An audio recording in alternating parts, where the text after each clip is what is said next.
DOOH is one of the or maybe the only traditional media which is growing. Rest all other mediums are declining globally.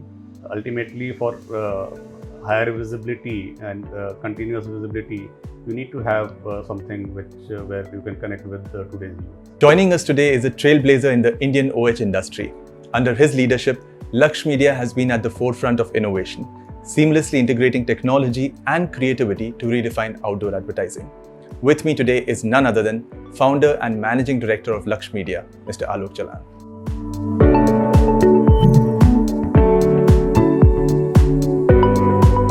Thank you so much for joining us today. Thank you. Sir, when Laqshya Media started in 1997, I was just 6 years old. Okay. And back then, my biggest achievement was tying my shoelaces while you were busy building an empire. Yeah. So let's start on that note. I mean, how would you describe this journey from those early days to where Laqshya stands today? So I think it was very fulfilling, very rewarding. We set out certain milestones and targets when we started. Those were much smaller targets if I look back. And we kept on achieving, and then our targets and our aspirations kept on going up. And I think a good 27 years journey. Yeah. But did you imagine coming this far?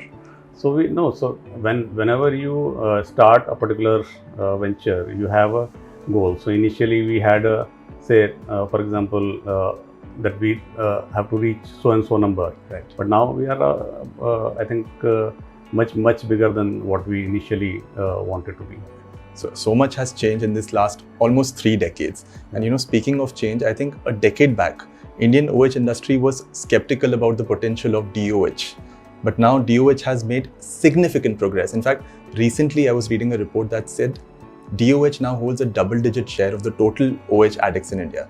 I want to ask you, do you see this share increasing further or say doubling within the next 3 years? So ultimately, as things change, as technology changes, so when we are talking about 1997, at that point of time, even printed billboards like vinyl was a new thing, and normally hand painted billboards were something which was there. So as technology evolves, things change. Today you will not see any hand painted billboard anywhere. So similarly, I see that today it might be 10%. In few years, it may become go up to 90% of overall media spends, depending on overall government regulation, government support, and all that. But that's the way to go. That's the way to go. But do you feel, sir, I see that brands have a certain preference for the large format when it comes to OOH. Now with large format DOOH media available in greater numbers across multiple cities, do you see this will have a positive impact on the overall OOH ad spends? So OOH ad spends are, as it is growing, OOH is one of the or maybe the only traditional media which is growing. Rest all other mediums are declining globally. And DOOH is definitely one of the reasons, but the other reasons are also there, because if you look at today's overall media consumption habit of Millennials and Gen Z, they are either on their mobile phones or they are kind of traveling outside their homes. Right. So I think OOH will keep on growing, and with DOOH we are seeing a lot of new age brands, a lot of new brands also trying it out, and even some old industries like FMCG and other people who are not very heavy on OOH, we are now seeing even them coming back and giving it a try, because ultimately for higher visibility and continuous visibility, you need to have something where you can connect with today's youth. Like you rightly said about the consumption. Yeah. See, DOOH offers vast creative possibilities. It allows for that engaging content. But have you noticed a noticeable shift in the way DOOH creatives campaigns are being planned and executed? So as of now, some definitely are, but some are regular creatives. But people are looking at creating better campaigns. We are helping a lot of clients with the right kind of content. Unfortunately, on high streets, on highways and all that, moving display, dynamic display is not allowed in most of the cities in India. once that is allowed and you have anamorphic 3D displays and other moving displays, that will be even more exciting for the brands to come and kind of participate in overall this DOOH revolution. But if I talk about the controlled environments, I think interactivity is another key feature of DOOH advertising. So are brands opting for such features in their campaigns? So when you talk about this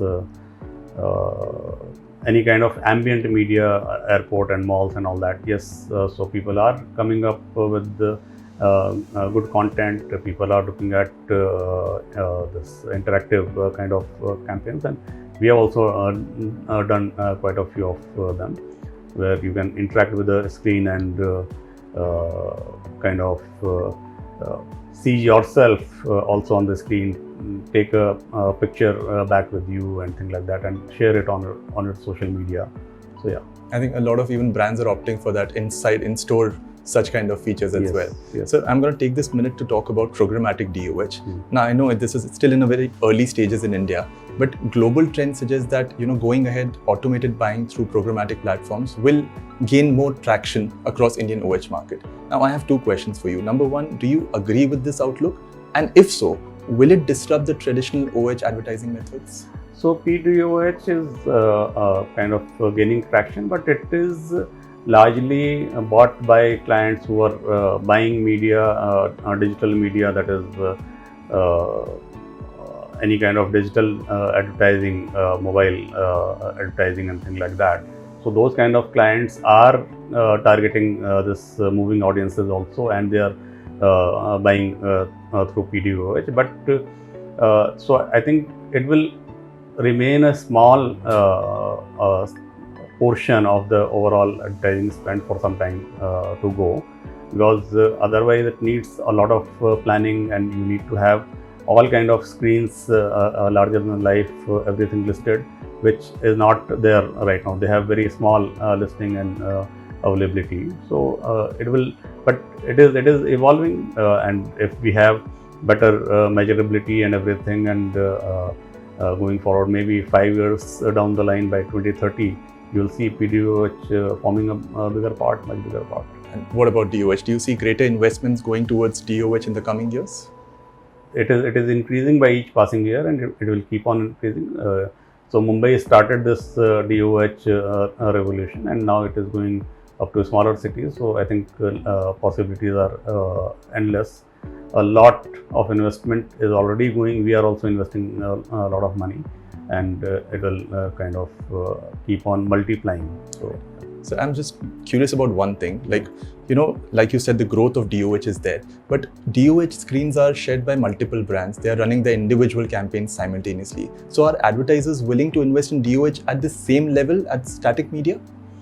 So if you plan it right, you get number of impressions, what you want. You can get the ROI, or even better ROI if you plan it well when it comes to DOOH. But yes, certain larger than life, very large spectacular sites, people want it to be kind of static only. So I think leaving some of those spectaculars, everything else is going to become DOOH. Then it is up to the brand. If a brand wants, they can take all the slots also.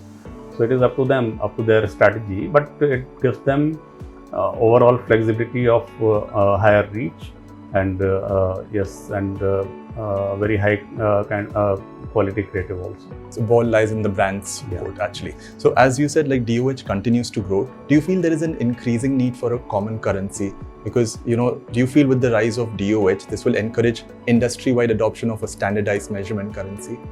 So we already have one such currency through IOAA, which is which people are testing and using at this point in time. So yeah, it's there, and with the DOOH, proof of performance and all that becomes much easier to give to anybody. So that is an added advantage. So, since you wear multiple hats as a media owner, agency, tell me, first of all, how do you differentiate both of them? What are the key takeaways or the kind of, demands you get from both the sides that you can share with us? So I don't look at it in this manner, media owner or media solution provider. Ultimately, we have to, the whole industry has to give right kind of solution to the brands, to the clients we work with. So for that, whatever needs to be done, we should just be focused on that. I don't think these media ownership or other lines kind of create any distraction for us. But has there been any one key takeaway in this entire 27 years journey that you feel, okay, this is one lesson I have learned throughout for the Indian OOH industry? My overall belief is that you should do the right work with the right passion for your, and always keep interest of your clients ahead of yourself, and you will keep on growing. Keep your targets, or in Hindi, which is called Laqshya, high, and achieve those things by doing good work. Sir, I have to respect your time, but before I let you go, one message to all the media buyers, owners, advertisers. What lies ahead in 2025? What could make this a significant year for them?